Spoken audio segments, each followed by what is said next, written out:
Hello viewers, welcome back to my channel. আমাদের গাড়ি এসে গেছে।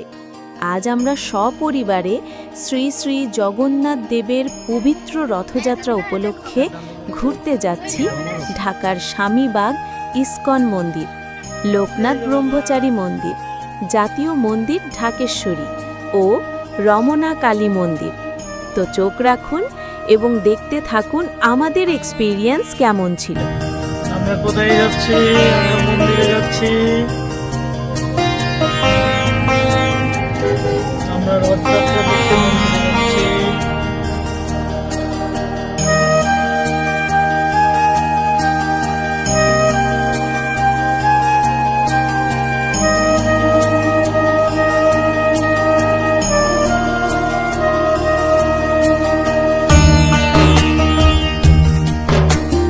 আমরা এখন এলিভেটেড এক্সপ্রেসওয়ের উপরে, কারণ এক্সপ্রেসওয়ে ব্যবহার করলে কোনো প্রকার যানজট ভোগ করতে হয় না। আর এই এক্সপ্রেসওয়ে থেকে খুবই সুন্দর একটা ভিউ দেখা যায়। আসলে সত্যি কথা বলতে গেলে ঢাকা শহর খুবই সুন্দর এবং অপরূপ, সেটা পাখির চোখে না দেখলে বোঝা যায় না। আমার ছেলের বয়স 11 মাস, সে ঘুরতে খুবই পছন্দ। তাই আমরা ছেলেকে নিয়ে ছুটির দিনে রথযাত্রায় ঘুরতে যাচ্ছি। আমার ছেলে অলরেডি গাড়িতে উঠেই দুষ্টুমি শুরু করে দিয়েছে, সেটা তাকে দেখেই বোঝা যাচ্ছে।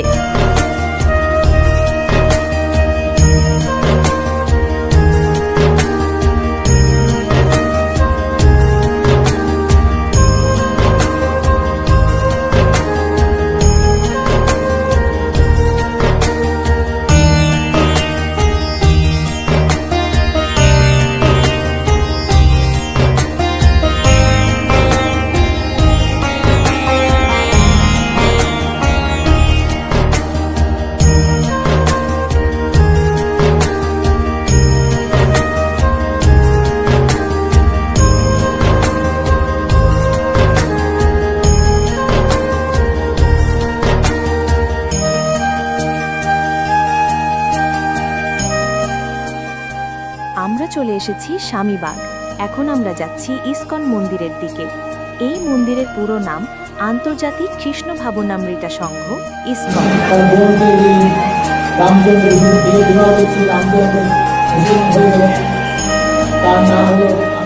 আমরা চলে এসেছি সেই ইস্কন মন্দিরের ভিতরে।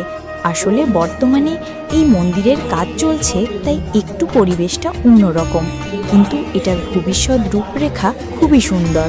আজ দূর দূরান্ত থেকে অনেক ভক্ত এসেছে এই শুভ অনুষ্ঠানে।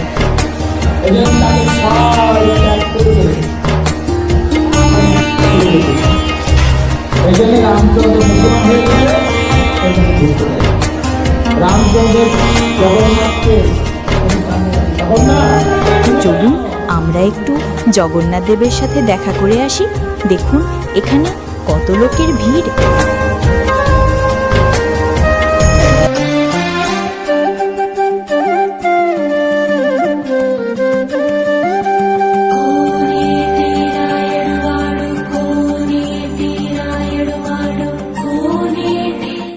এখানে আবার বেশ কিছু দোকানও রয়েছে। কেউ কেউ এখান থেকে তাদের প্রয়োজনীয় জিনিসপত্র কিনছে। আসলে সব স্থানে তো আর সব কিছু পাওয়া যায় না, বিশেষ করে সনাতনীদের ধর্মীয় প্রয়োজনীয় জিনিস সব স্থানে পাওয়া যায় না। এগুলি এই সব স্থানে বেশি পাওয়া যায়, তাই ভক্তরা এখানে ঘুরতে এসে এটা ওটা কেনাকাটা করছে, আর আমরা সেগুলি দেখছি।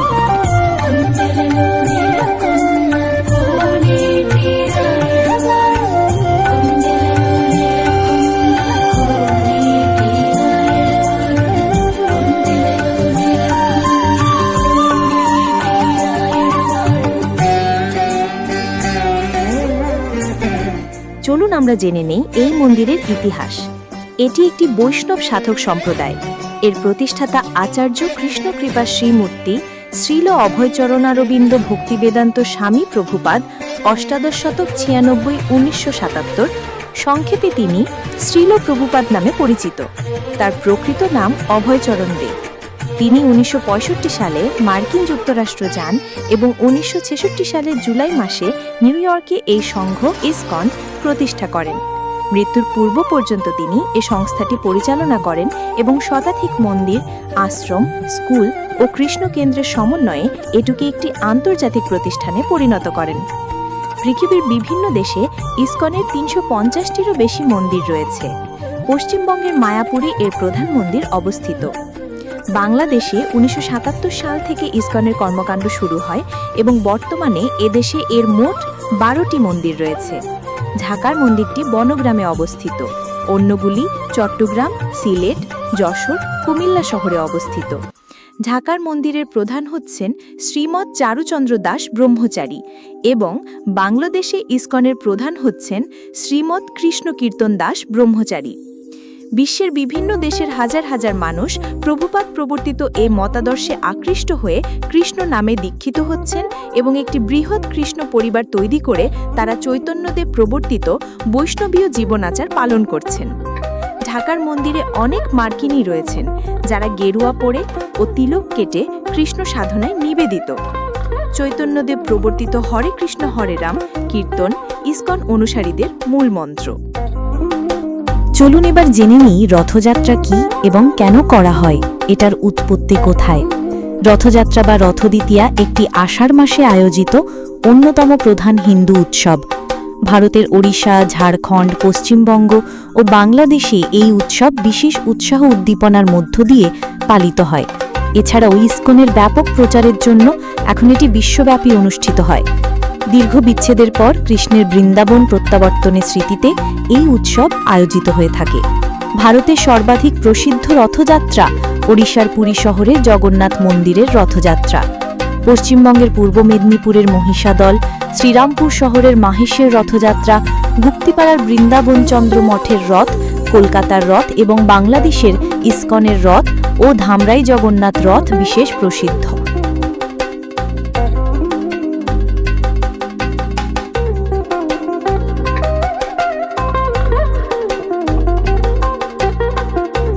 ইসকন মন্দির থেকে আমরা এখন চলে এসেছি স্বামীবাগ লোকনাথ ব্রহ্মচারী মন্দির। এটা ইসকন মন্দিরের একটু পাশেই, প্রায় ৫ মিনিট হাঁটলেই চলে আসতে পারবেন এই মন্দির। চলুন জেনে নেই মন্দিরের ইতিহাস। লোকনাথ ব্রহ্মচারী আশ্রম ও মন্দির। ঢাকা জেলার স্বামীবাগ রোডের অতি প্রাচীন লোকনাথ ব্রহ্মচারীর মন্দির এটি। এটা বাংলাদেশের ঢাকা জেলার ৮৪.১ স্বামীবাগের প্রধান অন্যতম মন্দির।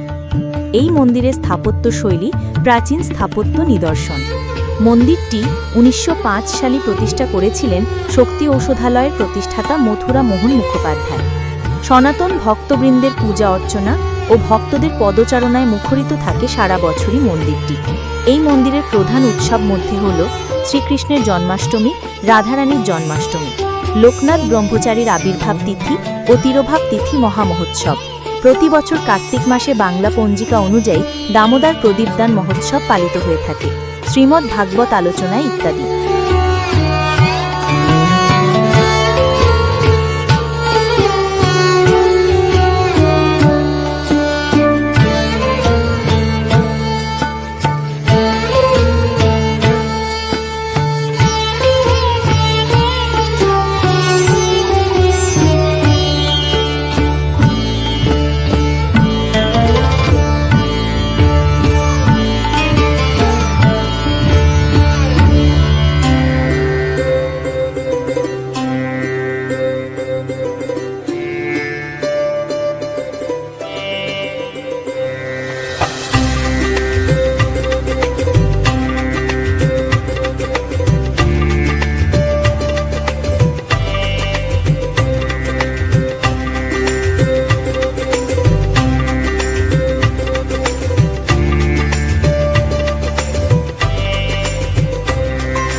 সত্যি খুবই ভালো লাগছে ঢাকার এই সব প্রাচীন মন্দিরগুলো ঘুরতে পেরে। আজকে অন্নপ্রাশনের তারিখ, তাই এখানে দেখতে পাচ্ছেন অনেক লোকের ভিড়, কিন্তু সাধারণত বিশেষ কোনো অনুষ্ঠান ছাড়া এখানে এত ভিড় হয় না। আপনারা যারা দূর থেকে আসবেন, আপনারা চাইলে এখানে আবাসিক সুবিধা গ্রহণ করতে পারেন। এখানে থাকা এবং খাওয়ার সুব্যবস্থা রয়েছে ভক্তগণের জন্য। আমরা এখন এখান থেকে ঢাকেশ্বরী মন্দিরের দিকে রওনা হব। যদি এমন পবিত্র স্থান থেকে যেতে ইচ্ছে করছে না, তবুও যেতে হচ্ছে। তো চোখ রাখুন আর দেখতে থাকুন ঢাকেশ্বরী মন্দির আমাদের জন্য কতটা সুমধুর ছিল। আমরা এখন অবস্থান করছি ঢাকেশ্বরী জাতীয় মন্দিরে। এখানেও দেখতে পাচ্ছেন অনেক লোকের ভিড়। সবাই আমার মতো শ্রী শ্রী জগন্নাথ দেবের রথযাত্রা দেখতে এসেছে। দেখুন এই স্থানের পরিবেশ কত সুন্দর, এটা আসলে বলে বোঝানোর মতো নয়। সত্যি আজ খুবই ভালো লাগছে এমন একটি পবিত্র স্থানে সপরিবারে আসতে পেরে। আমি সকল সনাতনী দাদা দিদিকে বলবো, আপনারা সময় হলে এমন কিছু পবিত্র স্থানে গিয়ে ঘুরে আসবে। এতে করে দেহ ও মন দুটোই স্থির হবে। এটা আমার জীবনের প্রথম ব্লগ, তাই সবাইকে বলবো দয়া করে আমার চ্যানেলটা সাবস্ক্রাইব করুন এবং কমেন্ট করে বলুন কে কোথা থেকে আমার এই ভিডিওটি দেখছেন। সঙ্গে জানিয়ে দিন আমার বানানো প্রথম ভিডিও কেমন হয়েছে। দেখুন এখানে অনেক বড় দুর্গা মন্দির রয়েছে। আপনারা কম বেশি সবাই হয়তো দেখেছেন বা জানেন। প্রতি বছর দুর্গাপূজার মহালয়া থেকে বিজয় দশমী পর্যন্ত খুব বেশি আমরা টেলিভিশনে এই মন্দিরের ছবি দেখতে পাই। তো চলুন এবার পুরো মন্দির ঘুরে দেখি।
দেখুন এখানে কত সুন্দর হরিনাম কীর্তন হচ্ছে।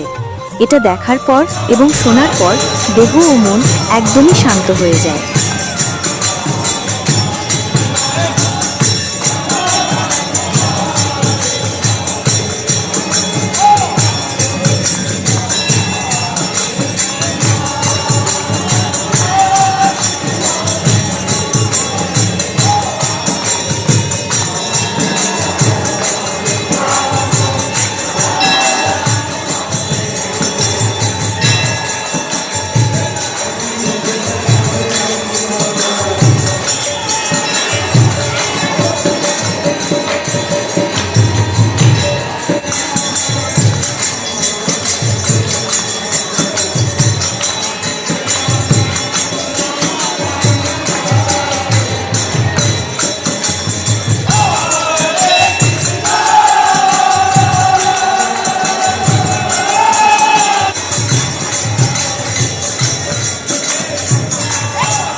আমরা এখন এখান থেকে বের হয়ে যাচ্ছি। আমাদের নেক্সট গন্তব্য রমনাকালী মন্দির, কিন্তু আমাদের কিছু সময় গেটের বাহিরে অপেক্ষা করতে হবে, কারণ স্বামীবাগ থেকে ছেড়ে আসা রথ ইতিমধ্যেই ঢাকেশ্বরী মন্দিরে চলে এসেছে। তো চলুন দেখি কত লোকের ভিড় হয়েছে এখানে।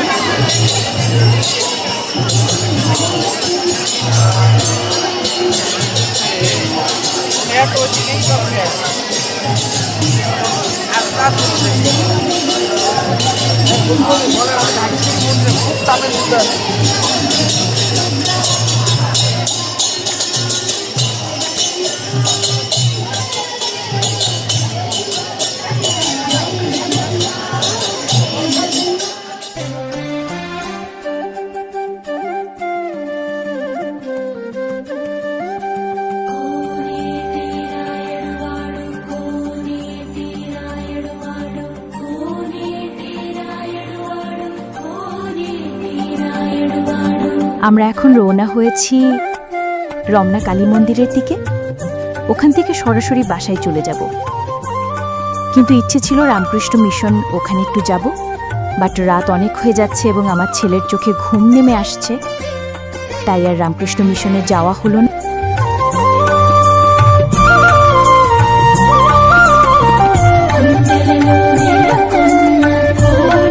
ফাইনালি আমরা চলে এসেছি রমনা কালী মন্দির। এটি ভারতীয় উপমহাদেশের সবচেয়ে বিখ্যাত হিন্দু মন্দির সমূহের মধ্যে অন্যতম ছিল। এটি রমনা কালীবাড়ি নামেও পরিচিত। এটি প্রায় 1000 বছরেরও পুরাতন বলে বিশ্বাস করা হয়, কিন্তু ইংরেজ আমলে এই মন্দিরটি আবার নতুন করে নির্মাণ করা হয়েছিল।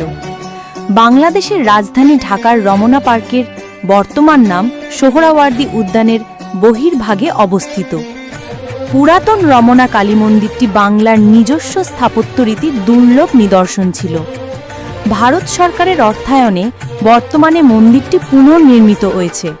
মন্দিরের চূড়ার বর্তমান উচ্চতা 97 ফুট।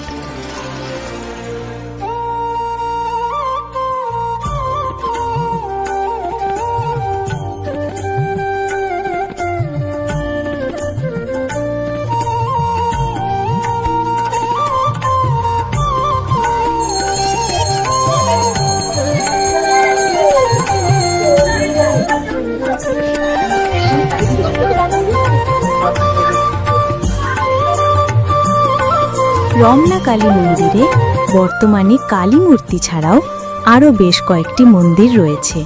তাদের মধ্যে অন্যতম হল দুর্গা মন্দির, লোকনাথ মন্দির, রাধা গোবিন্দ মন্দির, মা আনন্দময়ের মন্দির। রমনা কালী মন্দিরের মূল পূজা হল কালী পূজা। কালী পুজোয় সুন্দর করে সাজানো হয় গোটা মন্দিরকে।